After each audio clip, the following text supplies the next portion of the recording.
Hello friends, आज हम SSC के combined graduate level exam tier 1 जो कि मेंस के पेपर को सॉल्व करेंगे। ये पेपर 2/3/2023 को हुआ था। टोटल 4 अलग-अलग शिफ्ट्स में पेपर हुए थे। एक 2 तारीख को, 3 तारीख को, 6 तारीख को और 7 तारीख को। आज हम 2 तारीख और 3 तारीख के कंप्यूटर सेक्शन को सॉल्व करेंगे। तो चलिए शुरू करते हैं। तो यहाँ से देख सकते हैं आप सेक्शन कंप्यूटर नॉलेज मॉड्यूल आ गया। ये सॉल्व करने से आपके लिए 2023 का जो मेंस का पेपर आने वाला है उसके लिए आपके लिए बहुत हेल्पफुल होगा। तो चलिए पहले क्वेश्चन के साथ पहला क्वेश्चन पढ़ते हैं। ये कह रहा है dash is a type of malware that is often disguised as a legitimate software. मतलब इनमें से कौन सा एक वायरस है जिससे कि ये देखने पे तो ये लेजिटिमेट सॉफ्टवेयर मतलब एक सही सा सॉफ्टवेयर लगता है लेकिन वो काम मलिशियसली करता है। तो वो होता है ट्रोजन। ट्रोजन देखने में एकदम लगता है कि सही एप्लीकेशन है, वो आपके काम का एप्लीकेशन, लेकिन जैसे ही आप उसे डबल क्लिक करके इंस्टॉल करते हैं फिर वो आपका एक्सेस किसी और के सिस्टम को दे देता है। रैनसमवेयर एक तरह का ये भी वायरस है जिसमें ये आपके सारे जो फाइल्स हैं उसको एन्क्रिप्ट कर लेता है और उसके बाद उसको एन्क्रिप्शन को खोलने के लिए पैसे मांगता है, वरना डिस्ट्रॉय कर देता है उसे। रूल किट जो होता है वो जो आपका रूट लेवल होता है या एडमिनिस्ट्रेटिव लेवल पे जाके सिस्टम का एक्सेस किसी दूसरे को प्रोवाइड करने लगता है, इसे रूल किट कहा जाता है।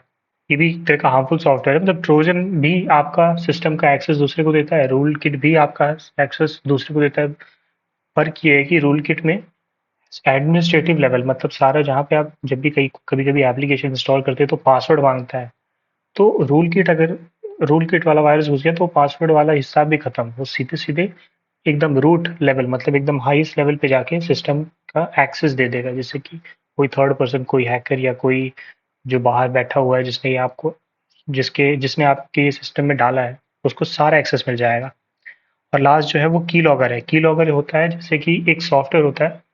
सॉफ्टवेयर क्या कहेंगे, ये भी एक तरह का मलिशियस सॉफ्टवेयर है जिसमें जो कि आपके सिस्टम में एक बार डाल दें तो जो भी कीबोर्ड से आप की प्रेस करेंगे उन सबका एक रिकॉर्ड वो मेंटेन करता है और किसी थर्ड पर्सन को सेंड करता रहता है, जिससे कि आपका जो भी आप टाइप कर रहे हैं, जो भी आप चैट कर रहे हैं, जो भी ईमेल आईडी पासवर्ड डाल रहे हैं, सब कुछ किसी थर्ड पर्सन को मिल जाता है। तो इस क्वेश्चन का करेक्ट आंसर था Trojan, option number first. Question number second में पूछ रहा है MS Excel 365 में which of the following appears across the top of the screen and below the title bar and contains all the formulas, commands, features needed to create a data intense spreadsheet। तो देखिए ये एक sheet होती है, इसमें यहाँ पे आपका ये हो जाता है टाइटल बार, उसके बाद यहाँ पे कुछ मेन्यूज होते हैं, वो हो जाते हैं मेन्यू बार, और उसके नीचे यहाँ पे जैसे आप होम पे क्लिक करेंगे तो अलग अलग ऑप्शंस आएंगे, यहाँ पे टूल्स पे क्लिक करेंगे तो अलग आएगा, व्यू पे करेंगे तो अलग आएगा। इस वाले बार को हम कहते हैं रिबन। ऑप्शन नंबर फोर्थ आपका इसमें करेक्ट आंसर है। स्क्रॉल बार जो साइड में यहाँ होते हैं, यहाँ और यहाँ पे, जिससे कि आप डॉक्यूमेंट को एडजस्ट करते हैं। स्टेटस बार यहाँ पे होता है, वो आपके डॉक्यूमेंट का स्टेटस दिखा रहा होता है। और रूलर जो होते हैं वो भी यहाँ यहाँ होते हैं, जो कि वर्ड में टिपिकली इसका ज़्यादा इस्तेमाल होता है। रूलर से आप जो आपका जो डॉक्यूमेंट है उसको सेट कर सकते हैं, मतलब उसकी शुरुआत कहाँ से होगी, तो इसलिए होता है, मतलब लेफ्ट से और टॉप से, राइट और उसमें तो होता नहीं। तो ऑप्शन नंबर फोर्थ आपका इसका करेक्ट आंसर था। क्वेश्चन नंबर थर्ड में कह रहा है dash is known as electronic disc. Electronic disc इनमें से कौन सा है वो पूछ रहा है। तो ये जो SSD जो मॉडर्न डे है जिसने HDD को रिप्लेस कर दिया है उसे आप इलेक्ट्रॉनिक डिस्क कहते हैं। USB हार्ड ड्राइव्स जो एक्सटर्नल हार्ड ड्राइव्स आती थी, जो कि ये बाहर से आप कंप्यूटर से कनेक्ट करें तो कनेक्ट होकर चलने लगती थी, उसे हम USB हार्ड ड्राइव कहते हैं। USB स्टिक में आपके पेन ड्राइव आ जाते हैं, फ्लैश ड्राइव्स, पेन ड्राइव को ही फ्लैश ड्राइव कहते हैं। और नेटवर्क स्टोरेज सर्वर मतलब वैसे सर्वर जहाँ पे आप स्टोर कर सकें अपने डॉक्यूमेंट्स या अपनी फाइल्स, तो उसे नेटवर्क स्टोरेज सर्विस कहते हैं। इसका correct answer option number third solid state drive था। इसमें देखेंगे आप कोई मूविंग पार्ट नहीं होता है, एक इलेक्ट्रॉनिक डिस्क होती है बस। और पहले वाले HDD में क्या होता था, एक ऐसे एक गोल सा एक प्लेट होता था, यहाँ पे एक हेड रहता था, वही रीड और राइट करता था उसी प्लेट के अंदर। तो ये थोड़ी सी स्लो हुआ करती थी, ये ज़्यादा फास्ट है। क्वेश्चन नंबर फोर में कह रहा है dash is a high speed device used in CPU that is utilised to store data temporarily during processing. मतलब CPU के अंदर एक ये हाई स्पीड डिवाइस है जो कि डेटा प्रोसेसिंग को टेम्पररली स्टोर करने में मदद करता है। तो वो होता है रजिस्टर, CPU के डायरेक्टली वहां पे स्टोर होता है और छोटे छोटे इंस्ट्रक्शंस रखता है ये, जिससे कि आपका प्रोग्राम एग्जीक्यूशन में काम लिया जा सके। ऑक्सिलरी मेमोरी जो होती है वो आपकी हार्ड ड्राइव होती है। हार्ड डिस्क को ऑक्सिलरी मेमोरी कहा जाता है। कंट्रोल यूनिट भी सीपीयू का पार्ट है, जो कि सब कुछ कंट्रोल करता है, मतलब कौन सा अब इंस्ट्रक्शन आएगा, कौन सा जाएगा, ये सारी चीज़ें। और एएलयू का काम होता है कैलकुलेशन। सारे मैथमेटिकल ऑपरेशन जो है वो एएलयू करता है, जिसका कि full form arithmetic and logic unit होता है। कई बार इसका फुल फॉर्म भी आ जाता है। ऑप्शन नंबर फोर्थ रजिस्टर्स हमारा करेक्ट आंसर था। क्वेश्चन नंबर फिफ्थ में पूछ रहा है which of the following statement is incorrect, इनमें से कौन सा इनकरेक्ट है। तो वो कह रहा है cache memory keeps the program that can be run in a short amount of time. बिल्कुल सही है, कैश मेमोरी जो है उन प्रोग्राम्स को अपने पास स्टोर रखता है जो कि थोड़े समय में चल सके, ताकि स्पीड बढ़ जाए। जैसे आपने कई बार देखा होगा, आपने एक बार अपना ब्राउजर खोला पहली बार तो टाइम लेता है, लेकिन दूसरी बार आप जब उसे खोलेंगे तो तुरंत खुलेगा। वो इस वजह से क्योंकि उसने कैश मेमोरी में कुछ स्टोर कर लिया होता है उसके स्टार्टिंग से रिलेटेड डॉक्यूमेंट्स। इस तरह अगला कह रहा है cache memory is faster than main memory. Cache memory जो है वो मेन मेमोरी से भी फास्ट होता है। मेन मेमोरी मतलब आपके रैम से फास्ट, तो बिल्कुल सही है। और the size of cache memory is usually small. जैसे देखेंगे आप 8 MB या 10 MB, इतना छोटा होता है कैश मेमोरी, तो इतना कम साइज होता है। बिल्कुल सही है ये भी। यहाँ पे कह रहा है कैश मेमोरी स्टोर्स डेटा इन परमानेंट स्टेट, तो ये गलत है। ये परमानेंट स्टेट में नहीं, टेम्परेरी स्टेट में रखता है। कि परमानेंटली रख लेगा तो 8 MB तो यूज हो जाएगी, फिर बाकी प्रोग्राम्स के लिए कैसे यूज होगा। तो इसीलिए ऑप्शन नंबर सेकंड आपका इसका करेक्ट आंसर था। क्वेश्चन नंबर 6 में कह रहा है which of the following options of print setting is used to choose only specific pages is in MS Word 365। मतलब ये कह रहा है कि देखिए एमएस वर्ड 365 तो सिर्फ भ्रम करने के लिए है, ये कुछ नहीं है, सेम ही एमएस ऑफिस है। एमएस थ्री सिक्स ऑफवर्ड, ये जो एमएस ऑफिस 365 है, ये एक तरह का ऑनलाइन स्टोर्ड ऑफिस है। मतलब एक बार आप इसको इंस्टॉल कर ले तो आप किसी भी और सिस्टम में जाएंगे ना तो आप एक्सेस कर सकते हैं। ये वैसा ही है जैसे गूगल ड्राइव होता है, आपने ड्राइव में सेव कर दिया, अब आप कहीं भी रहें अपने ईमेल आईडी और पासवर्ड से लॉगिन करेंगे तो आपको सारे डॉक्यूमेंट मिल जाएंगे। उसी तरह एमएस ऑफिस 365 है। आपने कोई भी डॉक्यूमेंट बना के सेव किया एमएस ऑफिस 365 में तो वो रहेगा, चाहे आप आज अपने घर के कंप्यूटर से ओपन करें उस वाले को या कल अपने ऑफिस से करें, सेम चीज़ें पड़ी रहती है। तो इसमें कह रहा है अगर आपको किसी स्पेसिफिक सेट ऑफ पेजेस को प्रिंट करना होगा तो उसके लिए आप कस्टम प्रिंट ऑप्शन चूज करेंगे। कस्टम प्रिंट में कैसे, जैसे आपको थर्ड पेज से लेके 12 पेज करना है तो आप कस्टम प्रिंट में 3 to 12 लिख देंगे और प्रिंट दबाएंगे तो इतने ही पेजेस प्रिंट होंगे। ऑल में सारे हो जाते हैं। करंट में जो अभी अभी जो आप जिस पेज पे काम कर रहे हो वो होता है। सिलेक्शन में जैसे ये एक पेज है और आपने उसमें इतना पार्ट सेलेक्ट किया, उसके बाद प्रिंट किया तो सिर्फ ये प्रिंट होगा, बाकी सब छोड़ देगा। ऑप्शन नंबर फोर्थ आपका इसका करेक्ट आंसर था। क्वेश्चन नंबर 7 में कह रहा है dash displays a list of utility configure the computer system and install software and hardware. तो कह रहा है कौन सी ऐसी चीज़ होती है कंप्यूटर में जो सब कुछ डिस्प्ले करता है, जैसे कि हार्डवेयर के बारे में, सॉफ्टवेयर के बारे में, सारी मतलब सिस्टम की जो सेटिंग्स है उसके बारे में जो डिस्प्ले करता है वो कहाँ होता है। तो वो होता है कंट्रोल पैनल में। कंट्रोल पैनल में आप सॉफ्टवेयर को इंस्टॉल कर सकते हो, अनइंस्टॉल कर सकते हो, देख सकते हो कौन कौन से ड्राइवर्स हैं आपके सिस्टम में। विंडोज़ अपडेट के बारे में पता चलता है, सिक्योरिटी के बारे में पता चलता है, आपका जो माइक्रोसॉफ्ट अकाउंट है उसके बारे में पता चलता है, सब कुछ पता चल जाता है। तो ऑप्शन नंबर फर्स्ट आपका इसका करेक्ट आंसर है। हेल्प एंड सपोर्ट जो होता है वो हर सॉफ्टवेयर के साथ होता है। ये मोर ऑफ अ डॉक्यूमेंटेशन होता है। जैसे कि अगर आप कोई एक मैनुअल ले लें, मतलब कोई भी चीज़ आप परचेज करते हो तो आपको उसके साथ एक मैनुअल मिलता है, उसका ब्रोशर मिलता है। उसी तरह हर सॉफ्टवेयर का एक डॉक्यूमेंटेशन होता है जिसपे वो बताता है कि सॉफ्टवेयर कैसे बनाया गया, किस पर्पस में यूज़ आएगा, इसको कैसे इस्तेमाल करना है, किस चीज़ में अगर आप फंस जाएं तो हेल्प एंड सपोर्ट में जाके देख सकते हैं। टास्क बार जो ये कंप्यूटर रहता है, इसमें जो लास्ट में जो लाइन रहती है, जैसे यहाँ पे विंडो बटन बना हुआ है आपका ऐसे करके, फिर यहाँ पे आपका क्रोम है, ऐसी सारी चीज़ें हैं, फिर यहाँ पे आपका डेट टाइम, ये सारी कुछ है।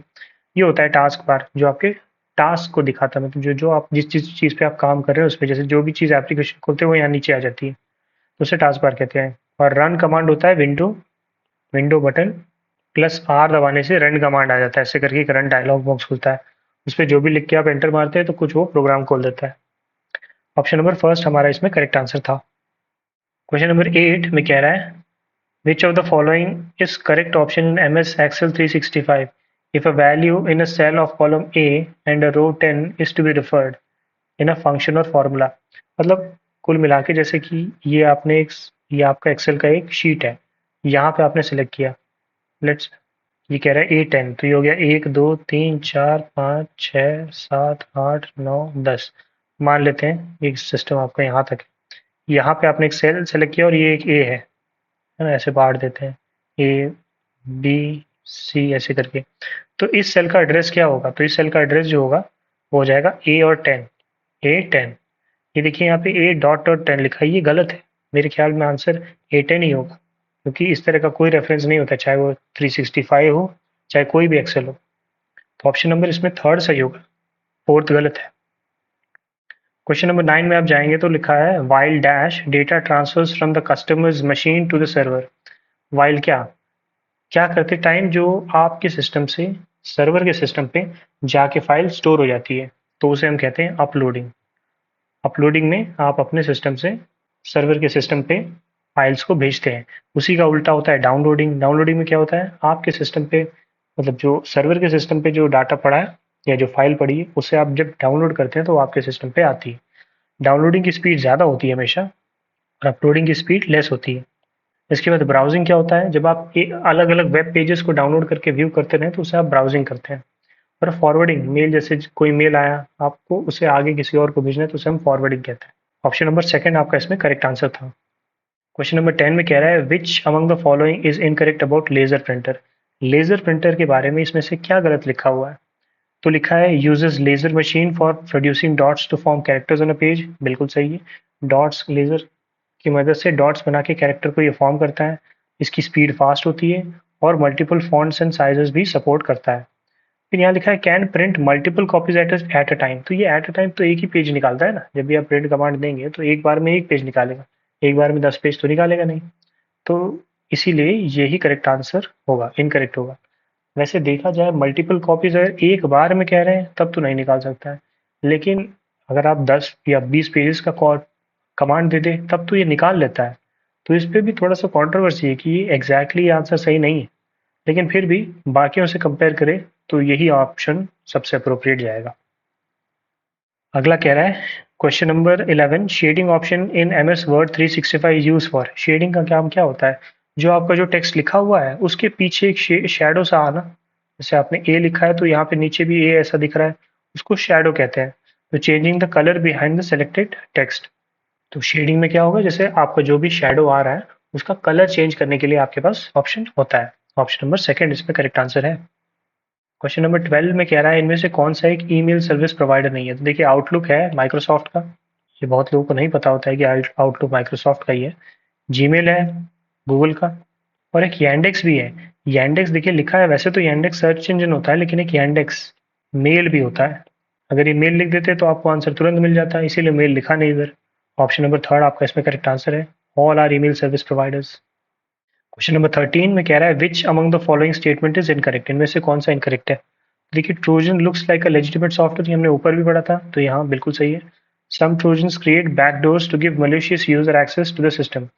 तो ये भी मैंने बताया था कि ये आपके सिस्टम को किसी और के द्वारा एक्सेस करने के लिए ओपन कर देते हैं, तो ये भी सही हो गया। इसके बाद लिखा है trojan spread through user interaction such as opening an email attachment और downloading and executing a file from the internet. Trojan कैसे फैलता है, आप ईमेल से कुछ डाउनलोड करते हैं जो आपको लेजिटिमेट लगता है लेकिन वो नहीं होता, या कभी आप इंटरनेट से कोई एग्जीक्यूटेबल फाइल मतलब कोई सॉफ्टवेयर जैसी फाइल डाउनलोड करते हैं, जैसे ही उसे इंस्टॉल करते हैं तो ये अपना काम करने लगता है। तो ये भी सही है। बचा क्या, Trojan self replicate and infect other file. तो ये ट्रोजन का नहीं, वर्म का होता है।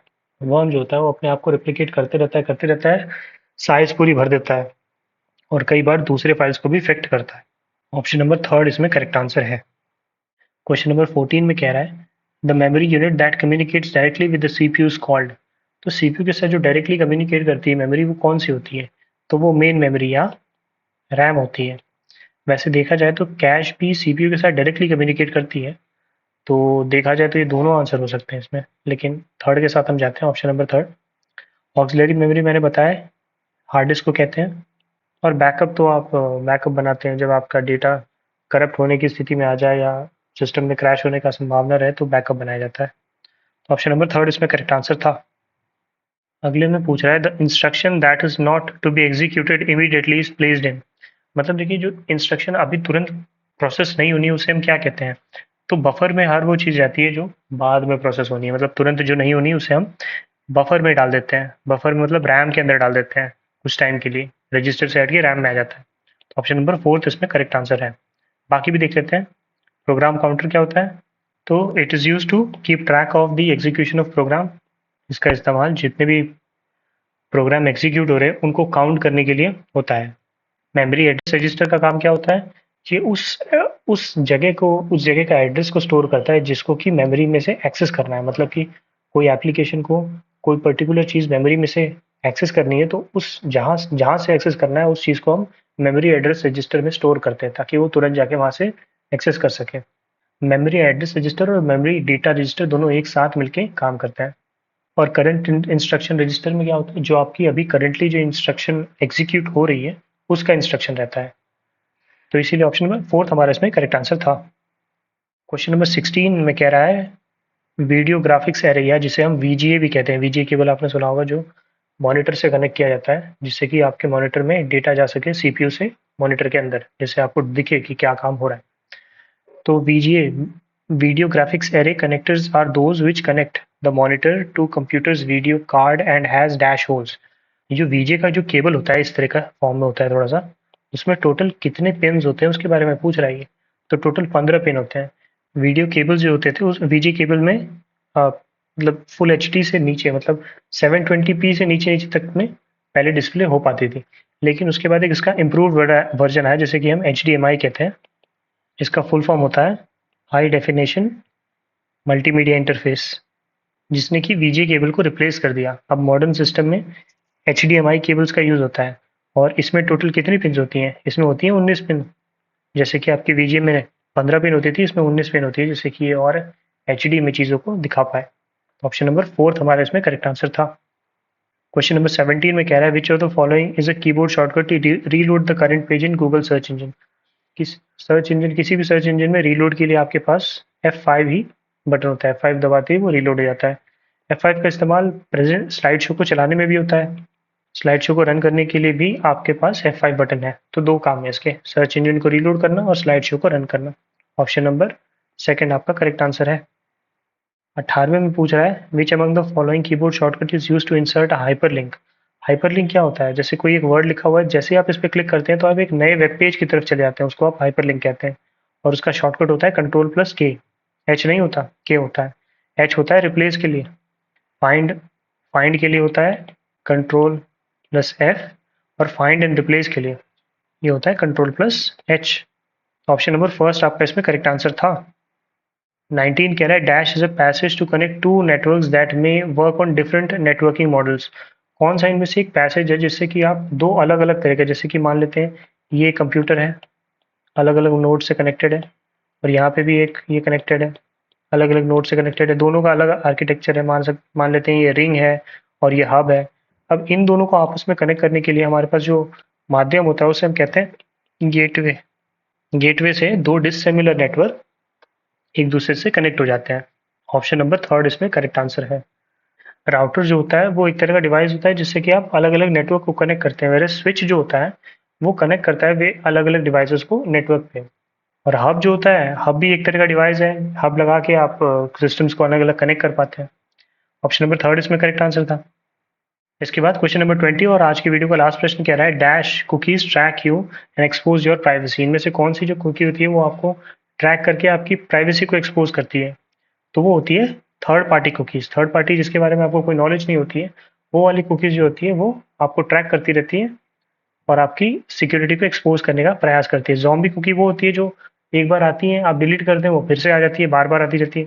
सेशन कुकीज़ वो होती है जैसे आपने एक बार इंटरनेट सेशन स्टार्ट किया, तो जो तब कुछ कुकीज़ स्टोर होती हैं, लेकिन जैसे ही आपका इंटरनेट सेशन बंद होता है, वो डिलीट हो जाती हैं। व्हेयरएज़ जो पर्सिस्टेंट कुकीज़ होती हैं वो क्या है, एक बार आपने सेशन स्टार्ट किया, कुकीज़ आईं, लेकिन सेशन बंद होने के बाद भी वो रहती हैं, अगली बार भी वो यूज़ हो जाती हैं। तो उस तरह की कुकीज़ को हम पर्सिस्टेंट कुकीज़ कहते हैं।